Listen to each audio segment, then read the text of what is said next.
आप देख रहे हैं दूरदर्शन हिमाचल।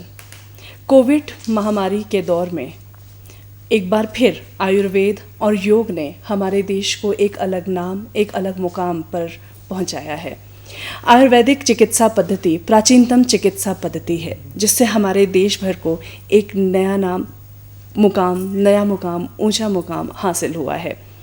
कोविड महामारी की जहां तक बात है, जैसे ही ये महामारी आई है, उसके बाद लोगों ने अपनी सेहत का ख्याल रखना और ज़्यादा शुरू कर दिया है और वो ज़्यादातर ध्यान देने लगे हैं अपनी सेहत पर, जिसमें आयुर्वेद ने भी काफ़ी अच्छा खासा मुकाम हासिल किया है। तो कोविड के दौरान आयुर्वेद की क्या खास भूमिका रही है, इसी विषय पर चर्चा करने के लिए हमारे साथ मौजूद हैं विषय विशेषज्ञ डॉक्टर राजेश नरियाल जी, जो मेडिकल सुपरिटेंडेंट हैं रीजनल आयुर्वेदिक हॉस्पिटल छोटा शिमला में। सर, जैसा कि हम सभी जानते हैं कि पूरा विश्व कोविड जैसी महामारी से जूझ रहा है, तो कहते हैं कि जब भी कोई महामारी आती है तो वो जलवायु प्रदूषण की वजह से आती है। आयुर्वेदा का इस बारे में क्या कहना है या आप क्या मानते हैं? कोविड-19 नोवल कोरोना, डिफरेंट नाम है इसके जी। ये वुहान चाइना से स्टार्ट होकर पूरे वर्ल्ड वाइड में पैंडेमिक के तौर पे फैल गया। इंडिया इससे अछूता नहीं रहा और बहुत से केसेस, बहुत सी डेथ्स इसकी वजह से वर्ल्ड वाइड हुई हैं। इसको आयुर्वेदा में हमारी टेक्स्ट के हिसाब से देखा जाए तो उसमें जनपदोध्वंस करके एक चैप्टर आता है। अच्छा। उसके अंतर्गत इसको लिया गया है।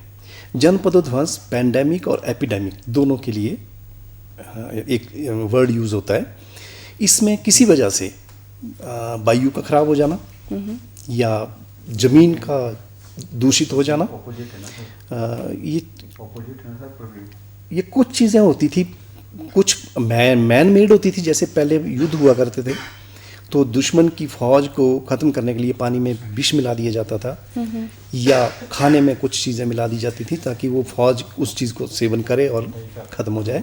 तो ये कुछ एक चीज़ें थी, लेकिन उनसे बचना कैसे है उसका आयुर्वेदा में बताया गया है कि आपको हवा को किस ढंग से शुद्ध करना है, खाना है उसको किस ढंग से प्रिजर्व करके और सही खाने का तरीका क्या रखना है। ठीक है। तो उसमें उस चीज़ का ध्यान दिया गया है। ये जनपदोध्वंस के हिसाब से इसको हम देखेंगे आयुर्वेदा के पर्सपेक्टिव में। देखिए, जब भी कोविड की बात होती है तो कहीं ना कहीं इम्यूनिटी की बात आती है। तो बच्चों से शुरुआत करते हैं। डिफरेंट एज ग्रुप्स में जो है इम्यूनिटी किस तरीके से बढ़ाई जाए? इम्यूनिटी बच्चों में और बुज़ुर्गों में ये कम होती है। बच्चों में डेवलपिंग स्टेज में होते हैं और बुज़ुर्ग जो हैं आफ्टर द एज ऑफ 60 साल के बाद डिजेनरेटिव प्रोसेस बॉडी का स्टार्ट हो रखा होता है, तो उसमें उनको दिक्कतें आती हैं। नॉर्मल जो सेहत एक 18 से 60 साल के आदमी की होती है, वैसी सेहत इन दोनों की नहीं हो पाती, क्योंकि बच्चे जो हैं वो डेवलपिंग स्टेज पे होते हैं। उनकी इम्यूनिटी के लिए खेलना, कूदना, अच्छा खाना, हेल्दी खाना, जंक फूड नहीं, और थोड़ा बहुत बाहर खुली हवा में ये जाना। लेकिन भीड़ भाड़ वाली जगह, आजकल इस महामारी में भीड़ भाड़ वाली जगह में जाना, इनको चाहे प्लेग्राउंड हो चाहे कुछ भी हो, यहाँ पे उनको मना किया गया है। देख रहे होंगे आपकी आजकल स्कूल भी इसीलिए बंद कर दिए गए। सोशल गैदरिंग, सोशल डिस्टेंसिंग, इसका थोड़ा सा लोगों को पता चल गया है कि इसकी वजह से ये चीज़ हमारे सोसाइटी में बढ़ रही है।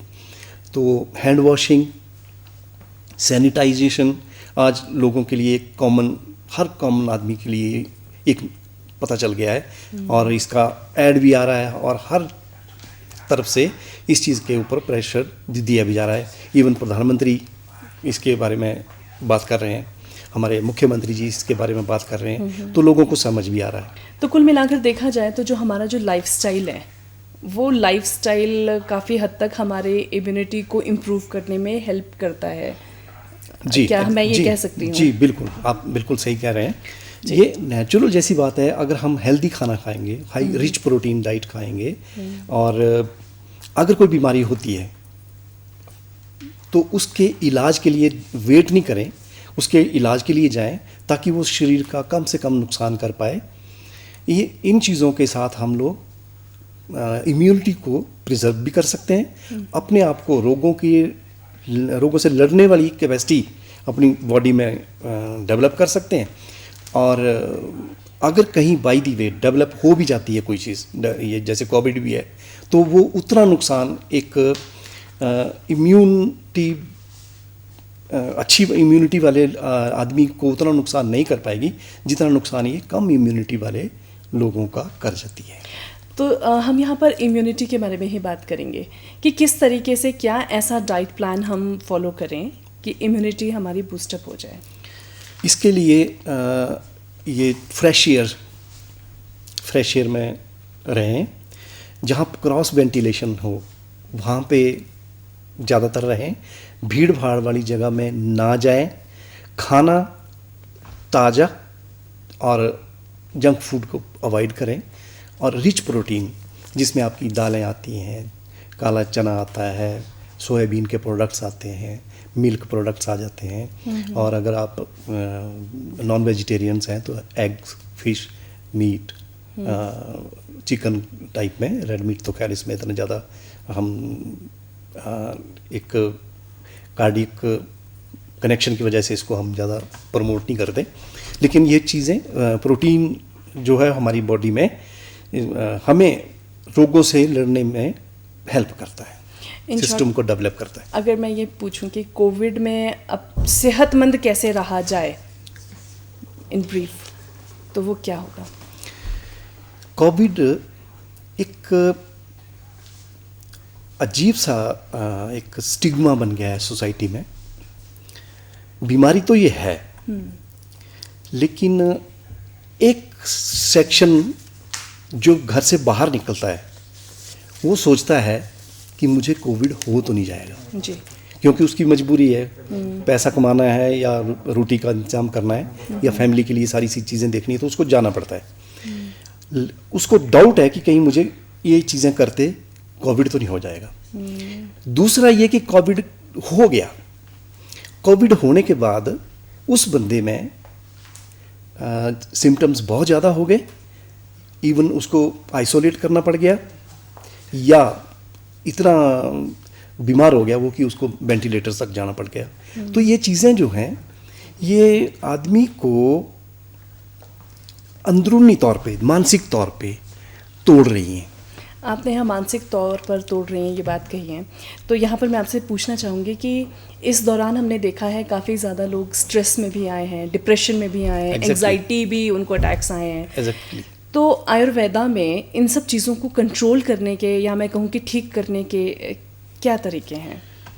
देखिए, हमने RH शिमला में एक स्टेप डाउन फैसिलिटी के तौर पे काम किया यहाँ पे जी, और इसकी दीनदयाल उपाध्याय और आपका IGMC के स्टेप डाउन फैसिलिटी की तरफ काम किया। तो उनके जैसे टेलीमेडिसिन का काम होता है, उस हिसाब से हम लोगों ने उनसे राय भी ली है, व्हाट्सएप ग्रुप बना के, और उनके पेशेंट्स को हमने अपने पास लिया है।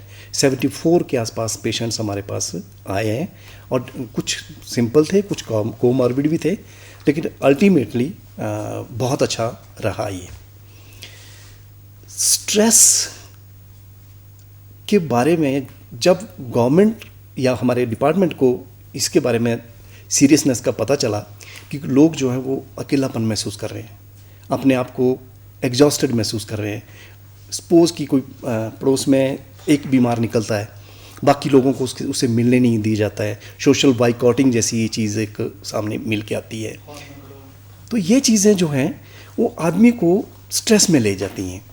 इसके लिए हमारी गवर्नमेंट ने आयुष घर द्वार फेज़ 1 प्रोग्राम लागू किया। इसमें जो होम आइसोलेटेड पेशेंट्स थे उनके साथ डायरेक्ट कांटेक्ट पैदा करके उनके साथ बात की है। उनके साथ बात करने के साथ उनको सोशली बाइकॉटेड जैसा महसूस ना हो उसका इंतज़ाम किया है।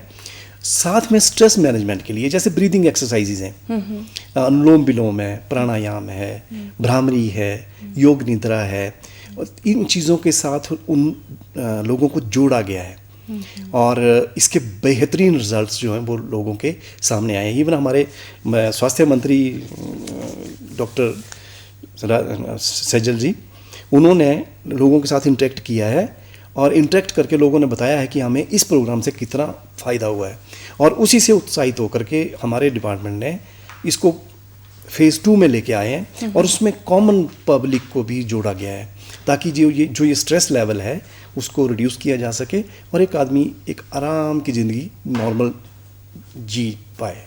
अब आने वाली जो वेव है वो बच्चों के लिए ज़्यादा खतरनाक बताई जा रही है जी। तो ऐसे में बच्चों को हम ऐसा क्या खिलाएं, ऐसे उनको हेल्दी डाइट, क्योंकि जंक फूड की तरफ वो मैक्सिमम भागते हैं, तो ऐसे वो हैबिट हम कैसे उनके अंदर वो लाएं कि उनको हम प्रोटेक्ट कर पाएँ?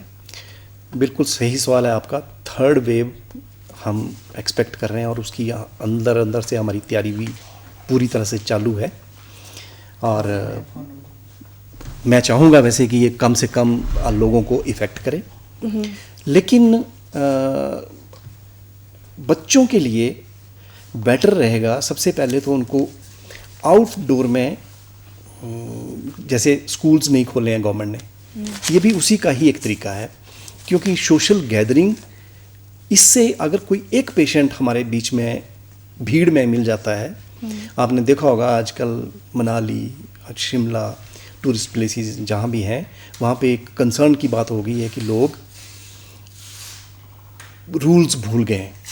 खोला है गवर्नमेंट ने, सब चीज़ को खोला है क्योंकि वो चीज़ें बिजनेस पॉइंट ऑफ व्यू से, रोटी के पॉइंट ऑफ व्यू से या और दूसरे कामों के व्यू पॉइंट से ज़रूरी भी हैं, लेकिन सोशल गैदरिंग जो है वो लोग उसमें सोशल डिस्टेंसिंग का ध्यान नहीं रख रहे हैं, सैनिटाइजेशन का प्रॉपर ध्यान नहीं रख रहे हैं। वो चीज़ें लोग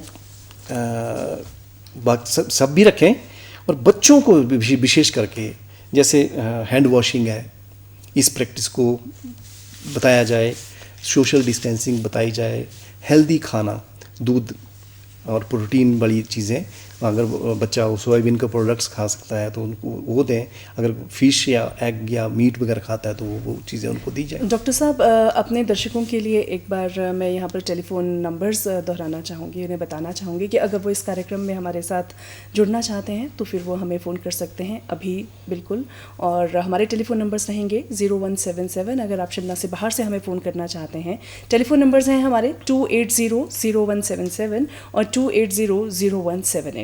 अगर आप इस विषय पर विशेषज्ञ से कोई भी सवाल पूछना चाहते हैं या फिर अपने सुझाव साझा करना चाहते हैं या कोई जानकारी चाहते हैं तो आप हमें अभी फ़ोन कर सकते हैं। टेलीफोन नंबर्स एक बार फिर 280-0177 और 280-0178। अच्छा, अश्वगंधा और आंवला, काढ़ा, गिलोय, इसका योगदान काफ़ी रहा है। आजकल ये कॉमन मैन या कॉमन ह्यूमन बीइंग में इसका काफ़ी ट्रेंड में ये आया है, काफ़ी लोगों ने इसके बारे में सर्च भी किया है सर्च इंजन्स पे, तो इसके बारे में आप थोड़ा हमें बताएं। एक गोल्डन मिल्क भी आजकल बहुत प्रचलन में आया है, इसी के साथ हल्दी वाला दूध। ये सारी चीज़ें जो हैं आयुर्वेदा में रसायन कैटेगरी में आती हैं और रसायन जो है ये इम्यूनिटी बूस्टर्स या एंटीऑक्सीडेंट्स का काम करते हैं। इनमें अश्वगंधा 2.5 से 5 ग्राम एडल्ट डोज है, बच्चे होंगे तो उसमें आधी कर दी जाएगी। और कि गिलोय है तो गिलोय के लिए 1 इंच पीस गिलोय का काट के उसका काढ़ा बना के लिया जा सकता है। आपका हल्दी वाला दूध, 1 चम्मच हल्दी, अगर वो इंडिजिनस हो तो बेटर है बजाय बाज़ार वाली से, लोकल। और शुंठी, सूखा अदरक जी, ये चीज़ें जो हैं वो, काली मिर्च, ये चीज़ें गले के लिए, चेस्ट रोगों के लिए बहुत अच्छी हैं और रोग प्रतिरोधक क्षमता को भी ये बढ़ाने वाली हैं।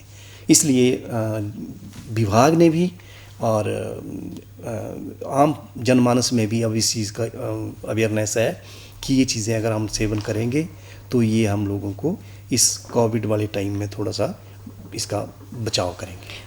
प्रिवेंटिव मेजर्स की अगर हम बात करें तो ऐसी वो क्या चीज़ें हैं जिनको करके हम कोविड से बच सकते हैं, या फिर अगर कोविड पॉजिटिव हो भी गए हैं तो उससे हम जल्दी ठीक हो सकते हैं, या कोविड हो जाने के बाद में हम वो चीज़ करके, वो प्रक्रिया हम अपना कर हम हेल्दी रह सकते हैं? जी, ये कोविड की आप 3 स्टेजेस की बात ही कर रहे हैं जी, डिफरेंट। इसमें सबसे पहली चीज़ ये है कि आदमी सोचता है कि मुझे मेरा हल्का जुकाम हुआ है, गला ख़राब हुआ है, कहीं मुझे कोविड तो नहीं हो गया। राइट। अगर वो कोविड सस्पेक्ट कर रहा है लेकिन उसको बाकी ज़्यादा सिम्टम्स नहीं है, तो उसके लिए उसको जैसे गार्गल्स, सादे नमकीन पानी के साथ गरारे करना, आप ये जो 2-4 चीज़ें हमने बताई हैं, काढ़ा, एक आयुष काढ़ा आता है हमारा, उसमें मुलट्ठी पड़ती है, अदरक पड़ता है, काली मिर्च पड़ती है, मुनक्का डाल सकते हैं, ये चीज़ें उसमें, तुलसी का बहुत बड़ा योगदान है इसमें। इन चीज़ों को थोड़ा थोड़ा अगर आप लेना शुरू कर देते हैं तो ये जो चेस्ट इन्फेक्शंस के सिम्टम्स हैं आदमी में, ये कम होंगे और ये एग्रावेट नहीं हो पाएंगे उस लेवल से जिस लेवल पे जाके आप अपने आप को महसूस करें कि मुझे बुखार भी आ गया है और मैं सीरियस हो गया हूँ और मुझे टेस्ट के लिए जाना पड़ेगा। जी। तब तक के लिए ये चीज़ है। जैसे ही आप महसूस करते हैं कि मुझे बुखार भी हो गया है और मुझे लगता है कि या डॉक्टर आपको प्रिस्क्राइब करता है कि आप रैट या PCR, RT-PCR करवाएं, टेस्ट करवाएं और अपने आप को या तो पॉजिटिव है तो उस तरफ जाएं, नेगेटिव है तो आप आराम से घर में बैठ के निश्चिंत हो जाएं कि आपको कोविड नहीं है। अगर वो पॉजिटिव निकलता है लेकिन उसमें ज़्यादा सीरियसनेस नहीं है, वहाँ तक का आयुर्वेद का बहुत बड़ा योगदान है। इसमें खान पान, कुछ दवाइयाँ हैं हमारे पास, उनका सेवन किया जा सकता है और आदमी उस लेवल तक सीरियसनेस की तरफ को ना जाके उन चीज़ों को वहीं कंट्रोल कर लिया जाए, इम्यूनिटी को बूस्ट करते हुए, इम्यूनिटी को बढ़ाते हुए उस चीज़ को वहीं रोक के। और आपने देखा होगा काफ़ी हद तक लोग 80 से 90% के बीच में लोग घरों में आराम से अगर पॉजिटिव आए भी हैं तो वो ठीक हो गए हैं। कोमॉर्बिड, जैसे किसी को हाई ब्लड प्रेशर का रोग ऑलरेडी है जी, शुगर का पेशेंट ऑलरेडी है, किडनी की कोई बीमारी है, या इसको हम कोमॉर्बिडिटी बोलते हैं। तो अगर कोमॉर्बिडिटी अगर किसी पेशेंट में है तो उनके लिए ज़्यादा सीरियस बात होगी और ज़्यादा कॉशियस रहने का है। आजकल देखा होगा आपने, ऑक्सीजन लेवल की भी बात बहुत आम पब्लिक में होती है कि मेरा ऑक्सीजन लेवल जो है वो कम हो गया, तो पल्स ऑक्सीमीटर है, मैक्सिमम जो पढ़ा लिखा तबका है उन्होंने तो घरों में रख ही लिया है। और मास्क यूज़ करते हैं, कई बार तो 2-4 पॉइंट्स प्लस माइनस तो हमारा उस मास्क की वजह से भी हो जाता है। तो लोग इतने कॉन्शियस हैं कि 90 से नीचे आ गया तो मुझे हॉस्पिटलाइजेशन की ज़रूरत है। हाँ, सही में ज़रूरत है, क्योंकि आज के ज़माने में अभी लेटेस्ट उभर के चीज़ ये आई है कि बाकी medicines, life saving drugs emergency condition में वो तो चलती हैं, लेकिन ऑक्सीजन लेवल आदमी का बहुत डाउन जा रहा है, उसको मेंटेन किया जाए ताकि वो उसकी जो मॉर्बिडिटी है वो उसको कम से कम किया जा सके और समाज को बचाया जा सके। तो जब एडमिशन की बारी आती है तो एडमिशन में फिर हम लोग एक नेशनल डिज़ास्टर मैनेजमेंट एक्ट, इसके अंतर्गत काम करते हैं। फिर हम एक प्रोटोकॉल है मेडिसिन्स का वर्ल्ड वाइड, अमेरिका हो, चाइना हो, यूके हो या कोई और कंट्री, इंडिया हो, ये सब में एक ही प्रोटोकॉल जो है वो उसको फॉलो किया जाता है। कुछ एक मेडिसिन्स काफ़ी मशहूर हो गई हैं और लोगों ने खुद भी शायद खानी शुरू कर दी या उनकी ब्लैक मार्केटिंग होनी शुरू हो गई, लेकिन साथ के साथ ऑक्सीजन की डिमांड बहुत बढ़ी और विभाग ने या IGMC ने, DDU ने इस चीज़ को बहुत अच्छे तरीके से इसको मैनेज किया है। हमारे ADM साहब, यहाँ के शिमला के DC महोदय और SDM हमारे director, joint director, deputy directors, इन सब ने एक चेन की तरह काम किया है। और मेडिसिन्स, ऑक्सीजन, ये जो हॉस्पिटलाइज्ड पेशेंट्स थे उनको कमी नहीं आने दी है। बाकी चीज़ें ऐसा है कि जो पेशेंट्स हॉस्पिटलाइजेशन की जिनको ज़रूरत नहीं है उनके लिए हेल्दी खाना, क्रॉस वेंटिलेशन में रहना, बंद कमरों में ये चीज़ फैलती है। होम आइसोलेशन भी अगर आदमी जाता है तो होम आइसोलेशन में भी उस आदमी को ये महसूस ना हो कि उसके साथ कोई ऐसी बीमारी आ गई है कि मुझे सोशली बाइकआउट किया जा रहा है।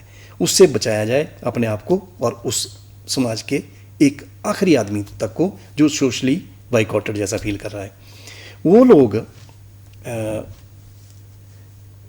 आजकल मीडिया का ज़माना है जी। ये फ़ोन के साथ आप व्हाट्सएप ग्रुप्स या अपने रिश्तेदारों के साथ जुड़ सकते हैं, तो उनके साथ कनेक्शन बना के रखिए।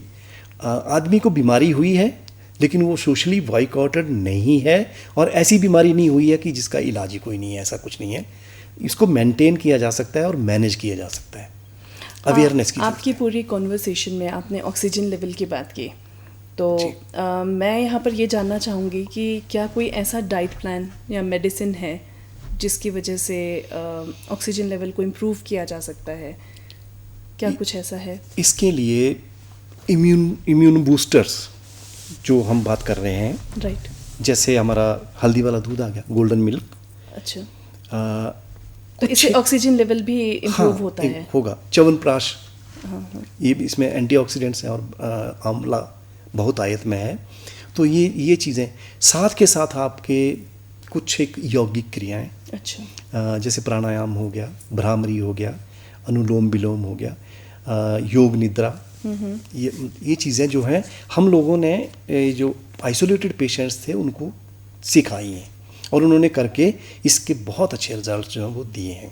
स्ट्रेस मैनेजमेंट और ये SpO2 लेवल का जो गिरना है उसके लिए लंग्स पे इफ़ेक्ट ज़्यादा आता है इसका, कोविड का।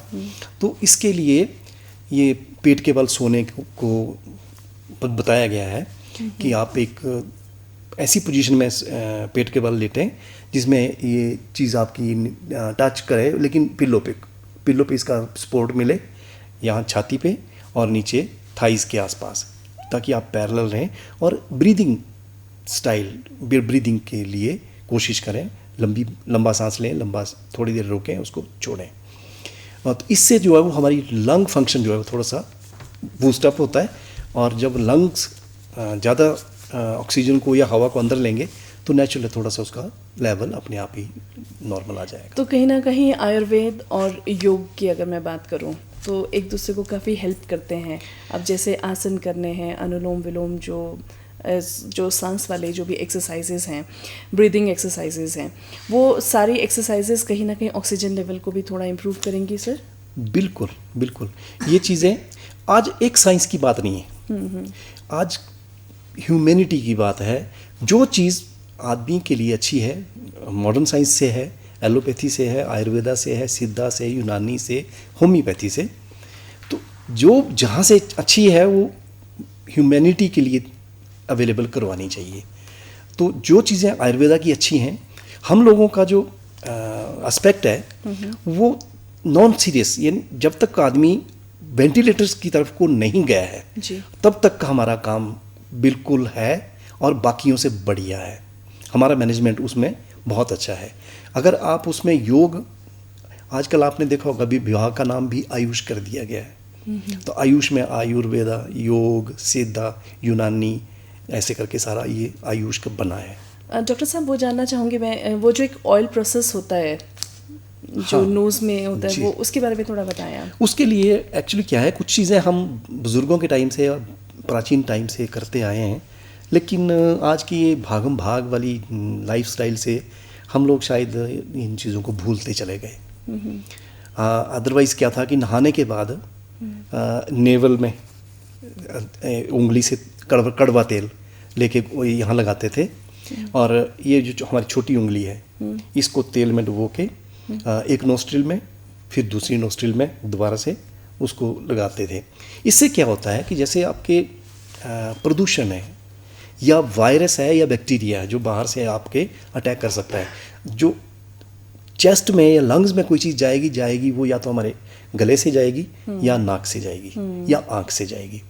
तो आँख को भी बार बार छूना मना किया गया है इसमें कोविड में, क्योंकि आँख को भी बार बार छुएंगे, नोज़ को भी बार बार छुएंगे तो इससे ये चीज़ें बढ़ती हैं।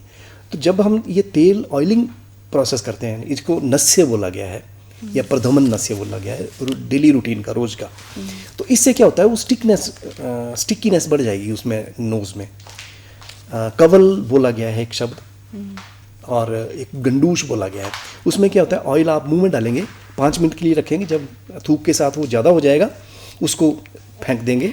आपने यहाँ पर बहुत ही अच्छी जानकारियाँ हमारे साथ साझा की, और मुझे लगता है कि कोविड के इस दौर में ये जानकारियाँ जितने भी दर्शक इस वक्त हमें देख रहे हैं काफ़ी कारगर साबित होंगी। और आयुर्वेद का अपना एक अलग मुकाम है, पहचान है, और आयुर्वेद हमारी प्राचीनतम चिकित्सा पद्धति है जिससे हर एक भारतीय जुड़ा हुआ है और कहीं ना कहीं जुड़ा रहता है। आज फ़िलहाल इस कार्यक्रम में इतना ही।